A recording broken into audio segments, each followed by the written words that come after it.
네, 안녕하세요. 신박사 인사드리겠습니다. 2022년 4월 14일 신박사의 장 마감 복귀 방송 하도록 하겠습니다.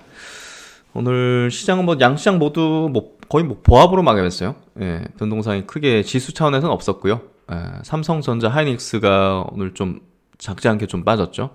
그래서 전체적으로 시장이 나쁜 건 아니었는데 그 반도체 이제 시총 크게 차지하는 그 두 종목에 대한 영향이 좀 컸던 것 같고, 지수 차원에서는 어쨌든 미국 장이 이제 어제 좀 올랐는데 불구하고 국내장은 조금 그 영향을 못 받았던 것 같고요. 어쨌든 지금 종목별로 그냥 전략 펴고 하는 거기 때문에 지수적인 측면보다는 내가 가진 종목과 그런 거 더 중요하죠. 그래서 그런 부분에서 오늘도 내용이 지수 차원에서 오늘 한국은행의 이제 금리를 좀 인상한 부분이 있긴 한데 그게 이제 시장에 대한 영향도는 크진 않거든요. 그래서 그때 금리 인상하면서 코멘트 자체가 좀 어떻게 보면 좀 우리가 생각할 필요가 있는데, 한국이 이제 올해 이제 GDP 성장률이 조금 떨어질 것이다고 좀 예상하고 있고, 물가 부분이 이제 조금 영향을 미치는 부분을 좀 언급한 것 같아요. 거기에 따라서 선제적으로 이제 금리 인상을 단행하면서 1.5% 기준금리 됐죠.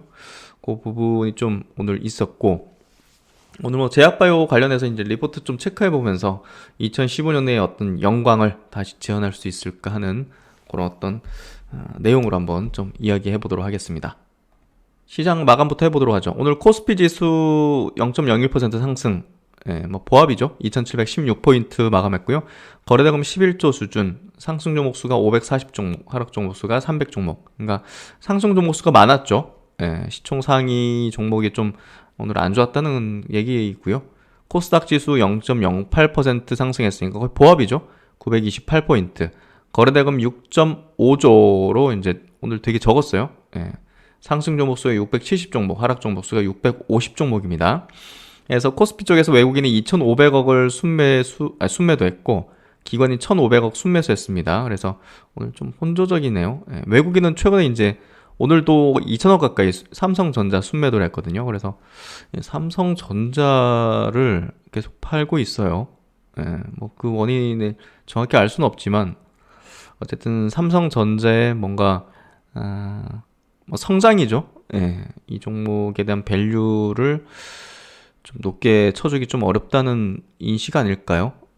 좀 그렇게 좀 저는 해석이 되더라고요. 이제 한국 증시에 대한 어떤 매도도 섞여 있겠지만, 하이닉스까지 이제, 하지만 이제 제가 볼 때는 좀 밸류 부분이 좀 문제가 된 게 아닌가 생각이 좀 되고요.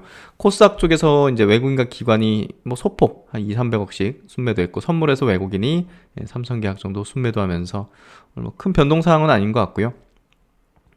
그 해외 이제 증시 보면 나스닥 지수가 이제 2% 어제 상승했습니다. 그리고 S&P 다우가 1% 상승했는데, 일단 나스닥 쪽에 보면 여기서 좀 저점을 확인하고 다지면 좋을 것 같은데, 그러면 저점이 높아졌다는 부분으로 또 상승 기조를 살 수 있을 것 같은데, 여기서 다시 허물어지면 전저점 트라이하는 어떤 흐름으로 갈 것이고, 좀 안 좋죠. 그래서 일단 여기서 받쳐주는 게 좀 중요할 것 같은데, 그거는 예측의 영역은 아니니까.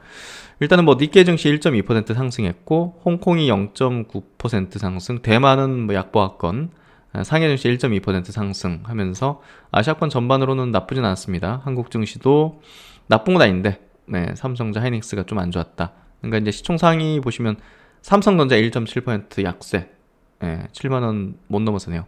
SK하이닉스도 2.6% 약세로 쭉 내려오는 형태가 좀 전개됐습니다. 반면에 이제 오늘 LG에너지솔루션 2차전지 쪽은 좋았어요. 삼성 SDI도 3.5% 상승하면서 중장기 평선을 뚫어냈고요. 삼성바이오 최근에 리포트가 엄청나게 쏟아지는데 좋은 내용을 일석이죠. 그래서 1분기 실적이 굉장히 좀 좋게 나올 것이다, 예상보다. 그런 인식과 함께 이따가 이제 신약에 관련된 얘기도 같이 좀 드리도록 하겠습니다. 어쨌든 삼성바이오 3.8% 상승, 오늘 삼성 SDI까지 3.5% 상승으로 삼성이 좀 좋았던 것 같고, 삼성전자 빼고 일단 현대차, 기아는 최근에 상승세가 좋았는데 오늘은 좀 밀리는 형태, 그리고 셀트리온이 보합 정도. 오늘 이제 캐나다 쪽에 유플라이마를 이제 공급한다는 그런 내용이 나왔는데, 승인됐다는 내용이 나왔는데 영향을 좀 받지 못했던 것 같습니다. 시총 상위 종목은 큰 변동 없고 오늘 게임주가 그래도 반등이 나온 것 같아요. 펄어비스가 4%대, 위메이드도 4.8% 반등이 좀 나왔지만 위메이드 이제 뭐 아직 별로네요. 여기서 오는 건 기술적 반등이죠. 아프리카 TV 5.7% 상승으로 역시나 이제 중장기평 매물을 소화하는 형태가 된 것 같고, 시총 상위주들이 그렇게 좋지는 않았죠 오늘. 그래서 지수 전체가 좋지는 않았던 그런 흐름이었다. 케오젠도 최근에 급상승하다가 오늘은 5% 밀리는 흐름이 전개됐고요. 오늘은 그냥 쏘쏘했다 보여야 될까요? 큰 변동상이 없고, 개별종에서는 이제 인터로죠. 의료기기 업체들 제가 얘기 드렸죠. 의료기기 또 돈 되는 또 헬스케어 업종인데, 요거 이제 콘택트 렌즈 쪽이잖아요. 그래서 그런 쪽 실적 수반하는 어떤 이쪽이 좀 좋은 어떤 형태. 아이센스 오늘 5% 상승했고, 오늘 바텍은 좀 조정을 받았네요. 바텍의 또 자회사 레이언스도 소폭의 조정을 좀 받았던 것 같고, 더구전자가 10%. 더구전자 오늘 좀 추이를 좀 봤는데, 이게 이제 그 애플 관련 주거든요. 근데 최근에 LG전자가 이제 충전소 사업을 본격화한다 뭐 이런 얘기가 나왔는데, 그쪽에 좀 포션 연계가 좀 돼 있는 그런 기업으로 좀 알려져 있습니다. 뭐 그런 정도 코멘트 할 수 있을 것 같고, 뭐 대원제약 같은 경우도 이제 실적 베이스가 굉장히 좋아질 것이다. 감기약 뭐 이런 것들. 콜대원이 이제 대원제약 거죠. 그래서 실적 기반으로 또 신약에 대한 모멘텀도 갖고 있다는 어떤 인식들. 그리고 이제 오늘 NK맥스 좀 짚어드릴 텐데요. 오늘 뭐 중요한 이슈가 있었죠. 이슈가 나오면서 이제 차익 매물이 좀 나왔던 것 같고, 네오민특도 이제 AACR에서 이제 발표된 부분 때문에 재료 소멸 측면에서 좀 해당 매물이 좀 나온 것 같습니다. 6.9% 밀리는 흐름이었던 것 같고, 오늘 이제 LG노텍이 굉장히 셌네요. 6%대 상승으로 상승 추이를 계속 이어가는 형태. 그리고 MC넥스가 7.8% 강세 흐름을 좀 냈습니다. 그래서 자율주행 관련된 뭐 포지션들, 이런 기업들은 꾸준하게 시장보다는 좀 강한 것 같아요. 그런 기조의 흐름들을 계속 내어주는 것 같고, 브릿지바이오 테라피틱스 3% 상승. 그리고 오늘 바이오 쪽은 그냥 듬성듬성 했네요. 일동제약이 어제 하한가 갔다가 오늘은 21% 상승. 와, 엄청 세게 올라갔네요. 근데 이제 이런 케이스가 생겼을 땐 저는 반등 나오면 무조건 팔죠. 추세 꺾였다 보고. 어쨌든 이 재료가 해석을 하는 게 중요한 포인트가 아니라 이렇게 꺾여버린 상황에서는 그다지 확률상으로 전고점 돌파할 가능성이 굉장히 낮죠, 사실. 그래서 확률상 따진다면 오늘 같은 반등은 와, 절호의 탈출기다 이런 식으로 좀 접근하는 게 제가 가지고 있는 기준상의 어떤 부분이죠. 그래서 그런 얘기를 좀 드리고, 한미약품 같은 경우는 이제 올해 하반기 좀 상당한 모멘텀들을 좀 지니고 있죠. 오늘 한미약품도 시장보다 강했고, 또 한미사이언스도 오늘 시장보다 강한 어떤 흐름을 보여줬던 것 같습니다. 그래서 오늘 이런 기업들이 근데 거의 대부분 오늘 종목들이 보합이에요. 보합. 큰 변동이 없었던 그런 보합이라 가지고 특별히 코멘트를 많이 할 게 별로 없는 것 같습니다. 2차전지도 대체적으로 좀 그런 흐름이었고, 최근에 2차전지 쪽에서 나돈시전자가 상당히 좀 유의미한 어떤 흐름이다는 얘기를 들었죠. 그런 쪽 정도 보면 될 것 같고, 오늘 이제 요런 그 신고가 종목들도 한 번씩 체크해 드릴게요.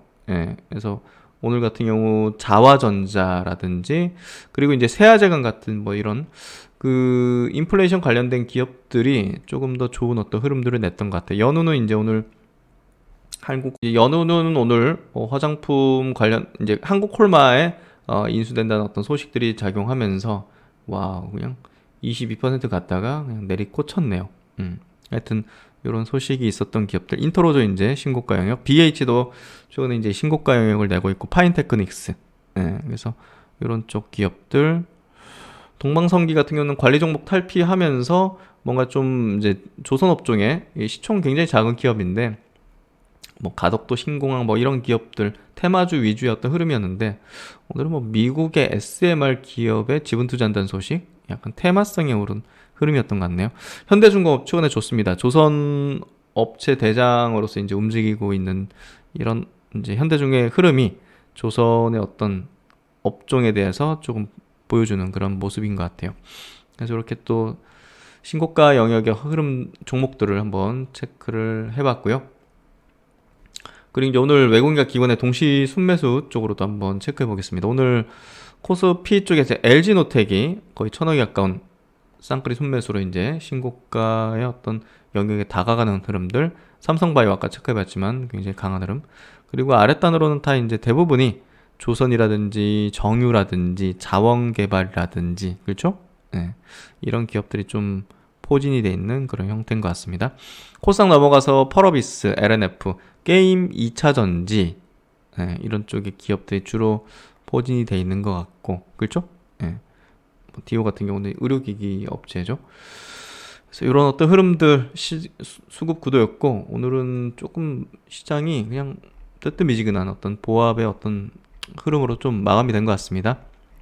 일단 시장이 조금 한풀 뭐 휘몰아치고 나서 좀 잠잠해지는 그런 흐름이 좀 전개되고 있는 것 같고 어쨌든 오늘 시장 그 종목들 요 정도 체크해 보도록 하겠습니다. 이슈로 넘어가죠. 그럼 이제 오늘 첫 번째 이슈부터 짚어보도록 하죠. 제약바이오 이슈인데요. NK맥스 이제 NK 세포치료제 이제 대표 주자죠 국내. NK맥스가 지금 여러 이제 임상들을 진행하고 있는데 육종암 이제 뼈암이라 불리죠. 이건 이제 희귀병인데 약이 없습니다 지금. 육종암 말기 환자에게서 완전 관해가 확인됐다. 암세포가 다 사라졌다는 건데요. 뭐 일단 엄청난 바이오 업종 내에서 이제 우리가 이제 주가에 영향을 미친 어떤 파급력이라든지 시세의 어떤 강도의 어떤 영향도를 볼 때 완전 관해라는 이제 부분이 나오면 정말 임팩트가 크죠. 그래서 뭐 대표적인 기업이 이제 막 박살바이오 같은 기업들이 완전 관해 소식이 나오면서 이제 주가가 30배 이상, 30배 가까이 이제 상승을 했었는데요.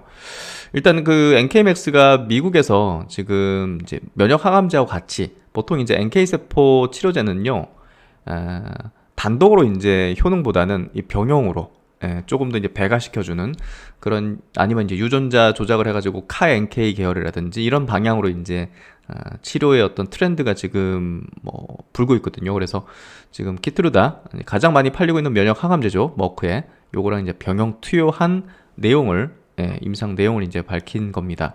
그래서 지금 미국 이제 임상을 하고 있는데 FDA에서도 이제 동정적 사용이라고 지금 약이 없는 그런 어떤 질환에 대해서 이제 일단 임상 단계에서 치료 목적으로 사용할 수 있게 내주는 그런 어떤 제도인데요.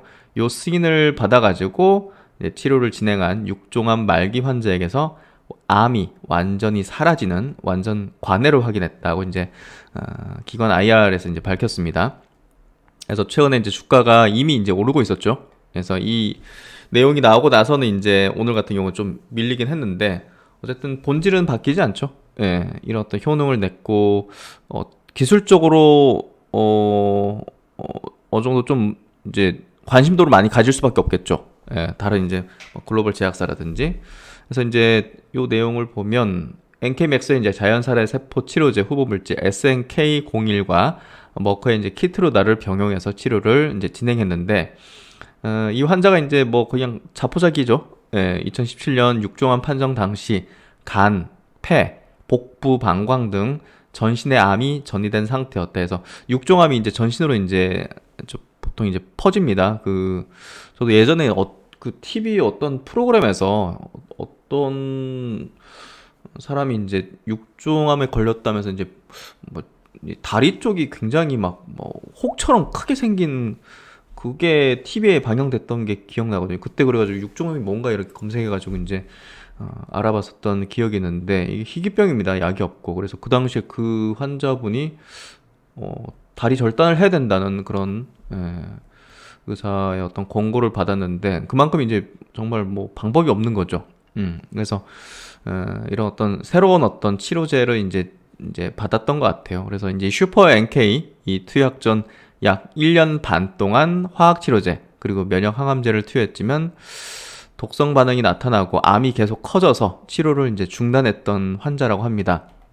근데 이제 이 환자가 이 NK맥스의 약을 이제 투여를 받고 28개월 동안 30회에 걸쳐서 요거랑 이제 키트로다를 같이 병용 받은 거죠. 어쨌든 이제 머커의 키토르다라는 면역 항암제는 반응률이 낮기 때문에 이제 환자 중에서 한 20-30% 정도만 반응을 하는 그런 반응률이 좀 낮기 때문에 다른 어떤 것들과 계속적으로 이제 병용해서 이제 하죠. 그래서 뭐 네오이미텍이나 이제 매드팩터도 이제 그렇게 이제 진행을 하고 있었는데, 어쨌든 이게 좀 이 환자에게는 맞았던 거예요. 이 환자가 뭐 다른 환자에게도 맞겠다 이런 거를 우리가 완벽하게 추정할 수는 없지만, 어쨌든 이런 사례가 나왔다는 것은 가능성을 좀 보여줬다고 볼 수 있죠. 네, 그래서 이런 부분에서 상당한 좀 기대 가치를 받을 수 있는 부분이다. 그래서 이렇게 투여를 받고 나서 잔존 종양이 존재하지 않는 것으로 관찰돼서 이제 완전관의 상태 CR에 도달했다.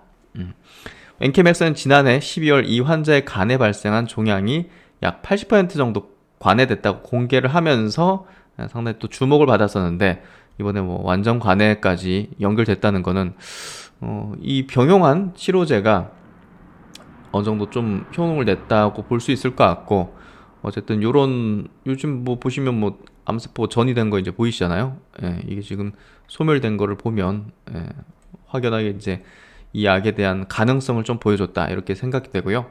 그리고 이제 NK맥스 오늘 소식이 좀 중요해서 조금 제가 시간을 내서 좀 다루는데, NK맥스가 또 이제 이번 IR에서 밝힌 내용 중에 하나가 굉장히 좀 뭐 기대 가치를 굉장히 크게 가질 수 있는 부분이죠.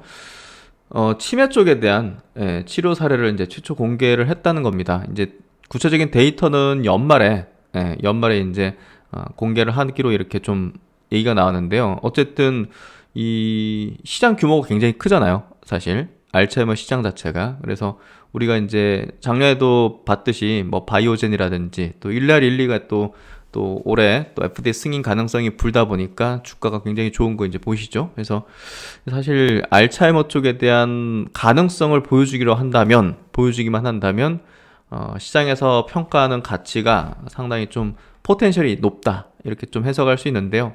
어쨌든 이 신경질환 쪽 연구 결과 데이터가 발표할 만큼 모였다고 지금 판단을 하고 있다고 하고, 알츠하이머를 적응증으로 멕시코에서 진행 중인 임상 1상은 연말에 자세한 데이터 공개가 가능할 것으로 예상이 된다는 부분. 그래서 이 부분이 굉장히 궁금해요.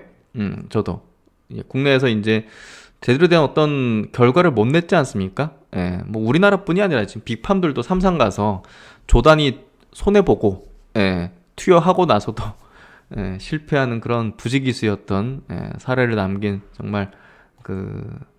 정말 빅팜의 무덤이라 불리는 질환이죠. 알츠하이머. 이쪽에서 국내 기업이 뭔가 좀 성과를 보여준다면, 이게 근데 자가 이제 세포 칠해주기 때문에 우리가 뭐 항체 치료제 주사 맞고 뭐 이런 거하고 좀 다르잖아요.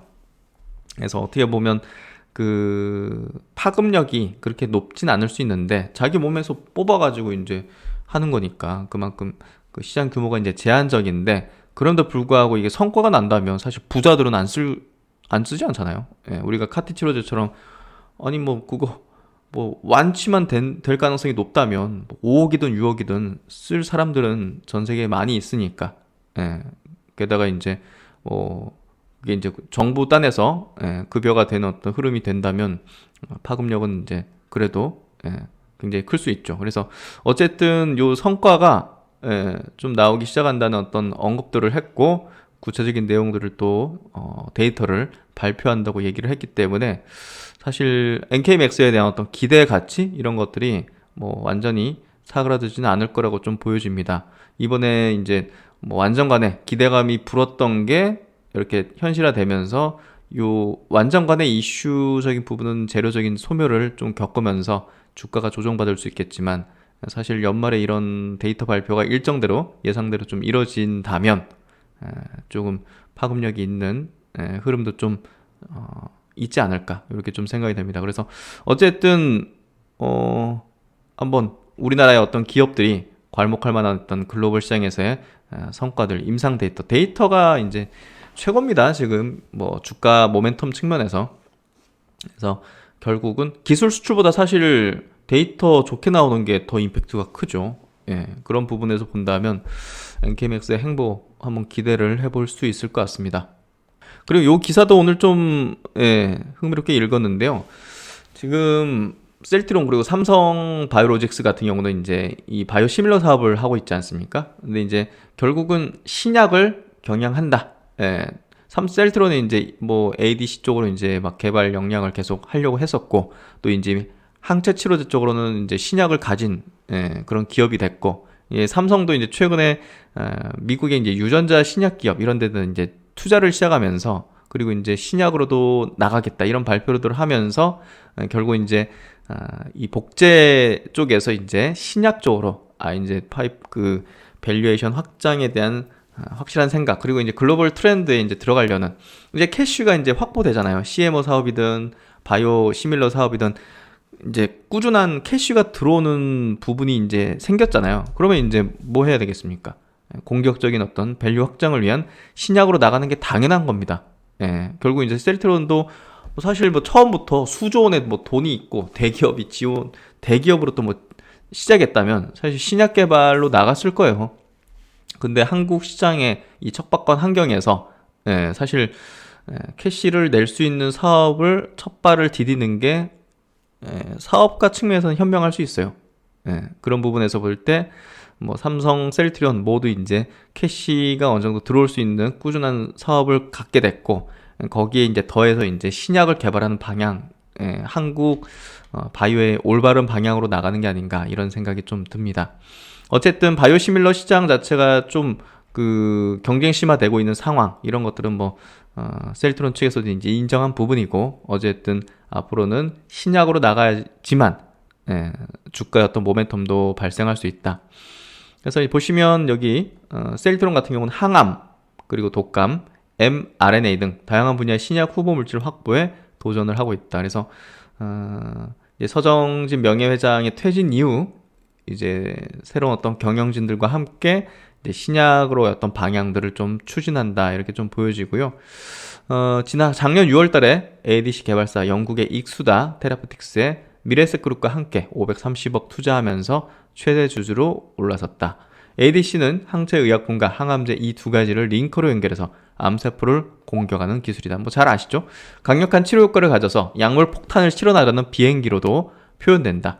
같은 해 8월엔 미국 트라이링크 바이오테크놀로지와 계약을 맺고 차세대 mRNA 백신 플랫폼 개발에 착수를 했다. 그래서 코로나 백신보다는 사실 다른 이제 질환들의 어떤 백신을 개발하는 게 당연히 주가에는 좋겠죠. 어쨌든 그 항체치료제 쪽, 칵테일 항체치료제는 지금 임상 3상 시험 계획이 신청돼 있고, 이쪽으로 이제 개발 진행을 하고 있고, 또 이제 독감 우리가 잘 알고 있는 CTP27이 있죠. 이게 이제 2상까지 완료했는데 3상으로 아직 나가진 않고 있단 말이에요. 이것도 어떻게 향후에 추진될지가 좀 궁금해지고 있고, 또 이제 개량 신약 같은 것들도 계속 만들고 있습니다. 또 셀트론 제약 중심으로 해가지고 합성의약품 쪽으로도 계속적으로 이제 개발을 이제 하고 있고, 어쨌든 그 삼성 쪽에서도 시밀러 개발 역량 바탕으로 다케다 제약과 급성 췌장염 치료제를 개발 중이라고 합니다. 현재 임상 1상이 완료됐고 제휴를 통해서 리스크를 줄이면서 신약 사업을 점진적으로 확장해 나가겠다는 이제 모습을 보이고 있습니다. 그리고 이제 많은 신약 기업에 이제 투자를 하기 위해서, 지분 투자를 하기 위해서 삼성물산과 함께 라이프 사이언스 펀드를 이제 조성하면서 이제 첫 발로 이제 유전자 치료 관련된 기업에 투자하겠다는 소식까지 전달하면서 앞으로 이제 이런 것들이 투자 이뤄지면서 거기서 또 이제 오픈 이노베이션처럼 이렇게 파이프라인들을 또 가져올 수 있는 그 역량들을 계속 이제 어떻게 파이프라인을 꽂아놓는 거죠. 말 그대로 파이프라인을 꽂아놓는 개념으로서 하는 거죠. 그래서 두 거대 한국을 이끌고 있는 바이오 기업이 결국은 신약으로 나아가는 길을 트고 있다, 이렇게 보시면 될 것 같고, 올바른 방향이다, 이렇게 해석을 하면 될 것 같습니다. 그리고 이제 다올 이제 투자증권에서 상당히 좀 깊이 있는 레포트를 좀 냈는데요. 제목이 이제 바이오 투자를 위한 세 가지 처방전이다는 제목으로 이제 상당히 또 깊이 있는 인덱스 리포트를 이제 냈습니다. 여기서 좀 발췌해서 한번 체크해드릴 부분이, 사실 우리나라가 바이오 산업 자체가 만개하기 시작한 게 2015년 한미약품 기술 이전 때부터죠. 그래서 그때부터 물꼬를 텄고, 뭔가 이제 글로벌 시장에서 성과를 이제 그때는 이제 가능성을 보인 거잖아요. 기술 이전했다는 게. 아, 이제 외국에서도 한국의 바이오 기업의 어떤 기술들에 대해서 이제 관심을 갖기 시작했네. 기술 이전을 했다는 게 그 기술이 완벽해서 100%라서 가져간 게 아니라 한 4, 50% 가능성이 있네 하면서 가져간 거잖아요. 근데 이제 다 반환됐죠. 예.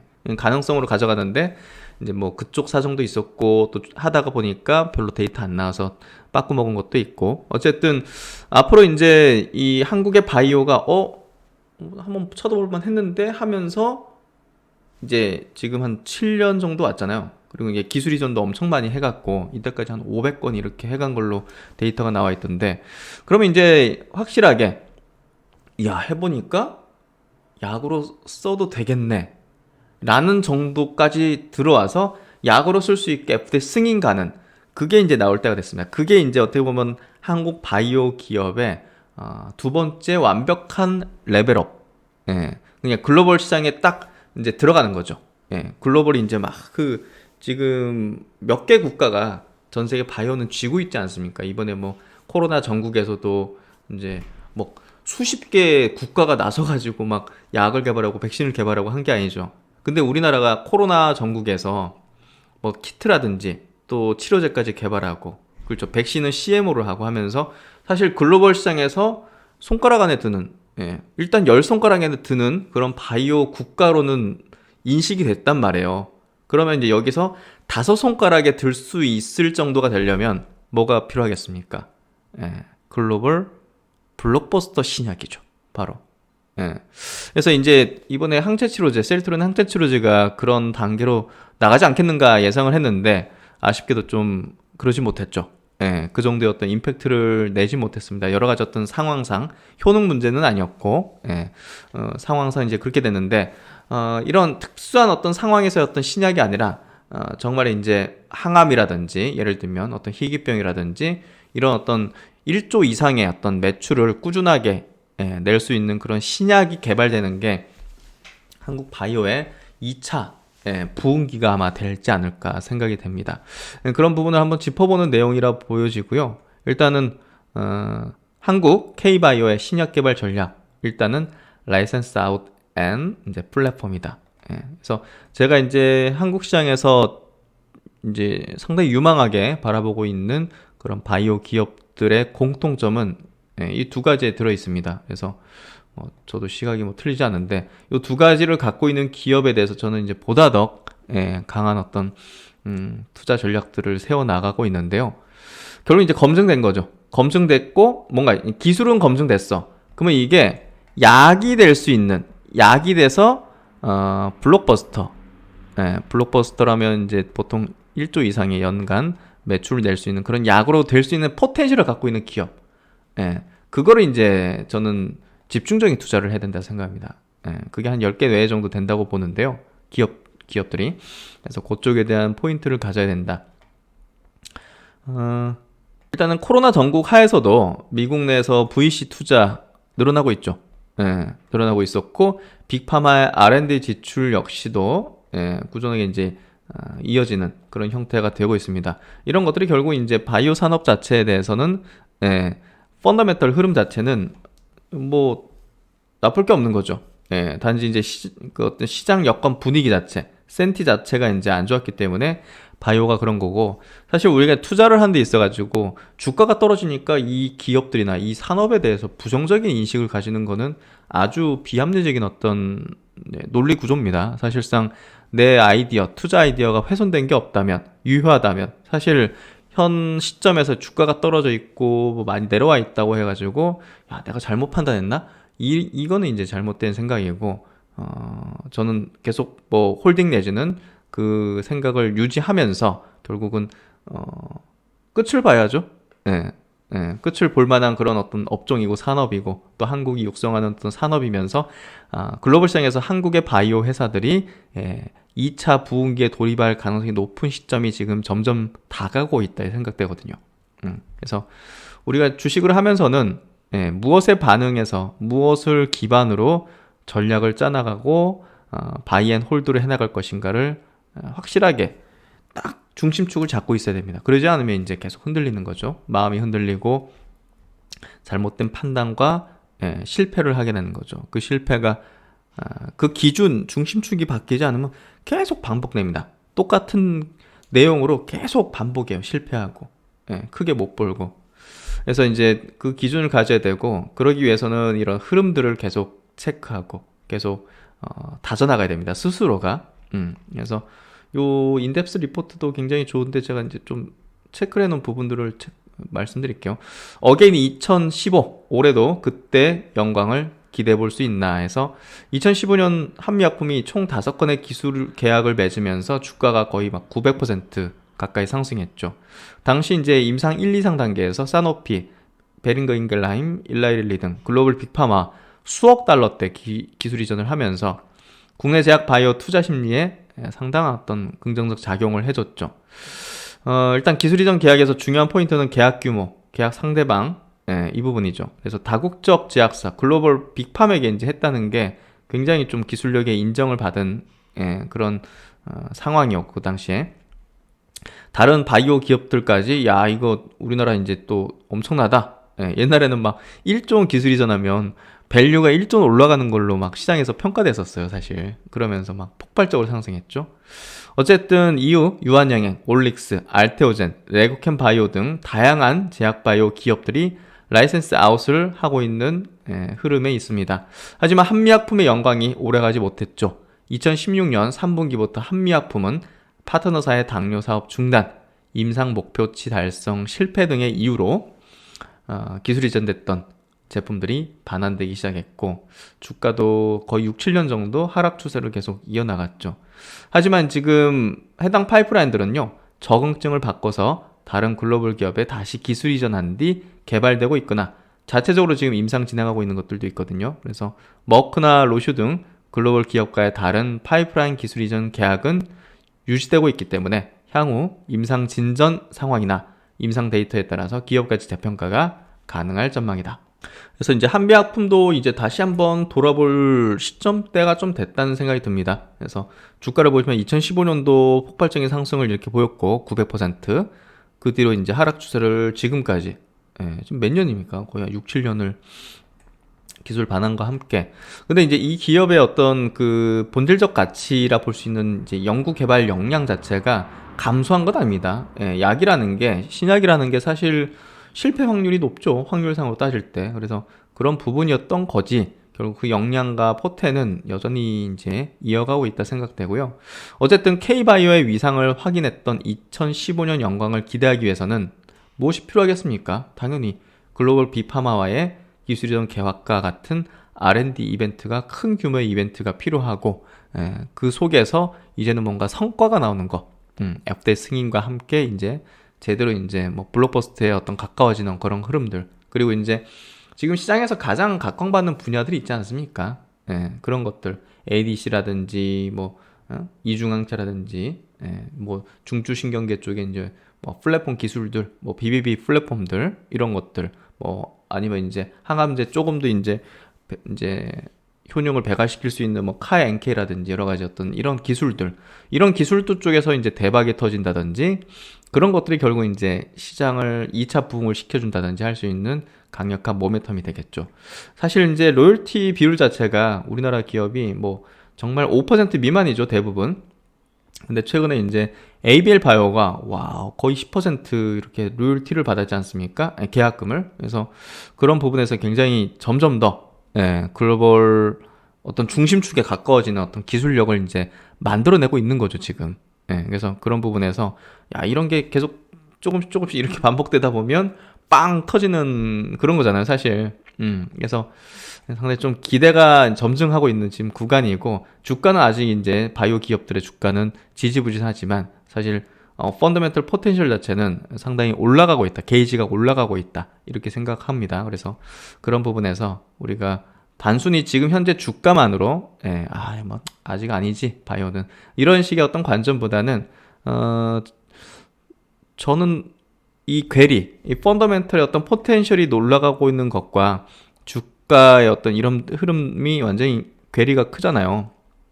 포텐 뭐 이렇게 괴리가 커지잖아요. 이럴수록 저는 더 관심을 더 크게 가져야 된다고 생각합니다. 그래서 결국은 대중과 다르게 하라. 이게 결국은 중요한 포인트가 아닐까 생각이 되고요. 그래서 되도록이면 이제 바이오 업종 내에서는 플랫폼 기술을 갖고 있는 기업들의 주목도를 크게 가져야 된다고 생각합니다. 왜냐하면 계속적인 기술 이전을 반복적으로 낼 수 있거든요. 왜냐하면 비족점 계약을 계속 맺지 않습니까? 그리고 플랫폼으로 통해 가지고 적응증을 넓히고 또 신약 후보 물질을 뭐 계속 뽑아내잖아요, 사실. 그렇기 때문에 예전에 우리가 이제 바이오에 대한 인식에 막 신라젠이 막 죽고 막 뭐 헬릭 스미스가 죽고 하는 것들 많이 봤죠. 이번에 메지온도 꺼지는 거 보셨죠. 그런 것들은 플랫폼 기술이 아니라 단일 파이프라인입니다. 그러니까 그 한 가지 가지고서 하다가 그게 어그러지면 이제 주가는 그냥 10분의 1토막씩 나는 거죠. 그래서 결국 이제 이 플랫폼 기술을 갖고 있고 이 플랫폼 기술을 기반으로서 기술 이전까지 여러 번 성공한 기업들은 사실 우리가 단기적인 시각을 가지는 게 아닌 기업이 된 거죠. 그리고 글로벌 시장에서의 어떤 그 중심으로 다가가고 있는 기업이라 보면 될 것 같죠. 그러다가 그 중에서 뭔가 하나가 옛날에 2015년 같은 그런 한미약품 같은 임팩트를 날리는 부흥을 알리는 불쏘시개가 딱 될 수 있는 거죠. 그래서 이번에 제가 이제 ABL 바이오가 굉장히 중요했다는 얘기를 드린 게 그런 불쏘시개가 될 수 있는 기업의 포텐을 보여주기 시작했다는 거죠. 그래서 그런 부분에서 점점 한국 바이오는 정말 희망이다. 정말 희망이고 우리 투자에서도 이제 정말 레벨업 할 수 있는 그런 영역들이 여기에 이렇게 많이 이제 펼쳐져 있다 생각합니다. 그래서 최근 5년간 진행되었던 주요 국내 기술 이전 사례에서 플랫폼 기술 이전, 레고캠, 알테오젠, 뭐 ABL 바이오 같은 기업들이 그러니까 플랫폼 기술 이전이 약 50%를 차지했다는 것 자체. 이 신약 플랫폼 사업이 여전히 게임 체인저로 떠오르고 있다는 부분들, 이런 부분들이 상당히 좀 주목도가 신약 플랫폼을 가지고서 전 세계 시장에서 이제 기술력을 뽐내고 있는 기업들에 대한 주목도가 많이 높아지게 될 걸로 생각됩니다. 그리고 이제 오늘 셀트론 헬스케어가 좋은 소식 좀 냈죠. 캐나다 쪽에 유플라이마 출시를 했다는 소식인데요. 어쨌든 캐나다에서 이제 직판할 예정이기 때문에 수익성은 상당히 높을 걸로 예상되고 있고 또 이제 이 고동도 휴미라 바이오 시밀러 시장 자체가 이제 상당히 또 규모가 크죠. 전 세계 이제 20조 원 넘는 시장이고 캐나다에서만 지금 1조 원의 어떤 시장을 형성하고 있기 때문에 직판을 통해서 선점한다면 상당한 매출을 또 낼 수 있는 그런 모멘텀이 될 것 같습니다. 오늘 주가 반응은 크지는 않았던 것 같은데요. 어쨌든 지금 시장에서는 사실 좀 바이오 시밀러 사업에 대해서 높은 가중치를 좀 안 매겨주는 그런 흐름이 좀 전개되고 있어요. 그래서 좀 아쉽지만 굉장히 좋은 어떤 이슈가 좀 나왔다 이렇게 보면 될 것 같습니다. 그리고 이제 오늘 빠질 수 없는 내용 중에 또 하나가 한국은행이 금통위에서 이제 금리를 또 0.25%포인트를 인상했습니다. 그래서 이제 기준금리가 1.5%가 됐어요. 상당히 또 높아졌는데요. 이 2% 가는 게 또 빠르게 진행될 거라 생각되고 뭐 당연히 이유는 물가 때문입니다. 물가가 또 우리나라에서 지금 뭐 3%, 4% 이런 식으로 좀 나오고 있고 이렇게 4% 초반으로 올라갔죠. 결국 이제 뭐 유가 이런 부분이 영향을 미쳤다 보시면 될 것 같고 그래서 이제 무역 적자가 나고 있는 상황이지 않습니까? 그게 또 이제 사실 외환 시장에도 상당 또 영향을 주기 때문에 사실상 선제적으로 금리를 좀 올리는 조치를 취한 게 아닌가. 뭐 어쨌든 지금 여러 가지 어떤 달러 회귀, 미국으로 이제 돈이 막 회귀하는 그런 상황이 전개되고 있죠. 신흥국에서 선진국, 미국 시장으로. 그래서 그런 부분을 선제적으로 좀 조기 차단하기 위한 액션을 취했다 보면 될 것 같습니다. 어쨌든 금일 뭐 시장에 미치는 영향도는 크지는 않았지만 왜냐면 뭐 금리 올리는 거 시작됐고 이미 시작되면 시장에 대한 파급도는 그렇게 높지는 않습니다. 그래서 어쨌든 이렇게 물가에 대한 불안이 지금 정부 측, 은행 측에서도 하는 측에서도 이제 크게 가지고 있다는 거, 그러니까 좀 인식하고 있으면 될 것 같습니다. 그래서 오늘 장 이렇게 마무리 지어보는데요. 오늘 뭐 바이오 업종에 대한 얘기 좀 깊이 있게 좀 드린 것 같고, 어쨌든 지금 시장에서는 뭐 전체 이제 매크로던의 흐름에 어떤 너무 치우치기보다는 종목에 집중해서 전략을 좀 가다듬고 또 기다릴 구간 기다리고 이렇게 하면서 지내는 게 가장 중요한 포인트라는 생각이 들고요. 어쨌든 뭐 치고 빠지고 정말 뭐 단타, 초단타 뭐 이런 거래를 할 게 아니라면 너무 이제 시류에 따라서 왔다 갔다 할 필요는 없을 것 같습니다. 그만큼 우리가 어떤 기준점을 두는지가 중요한 거죠. 투자하면서는. 네, 오늘도 고생 많으셨고요. 날씨가 갑자기 비 오고 나서 쌀쌀하네요. 다들 건강 유의하시고, 신박사는 또 열심히 또 학습해서 여러분에게 좋은 내용으로 뵙도록 하겠습니다. 편안한 저녁 시간 되시고요. 신박사는 다음 시간에 또 뵙도록 하겠습니다. 감사합니다.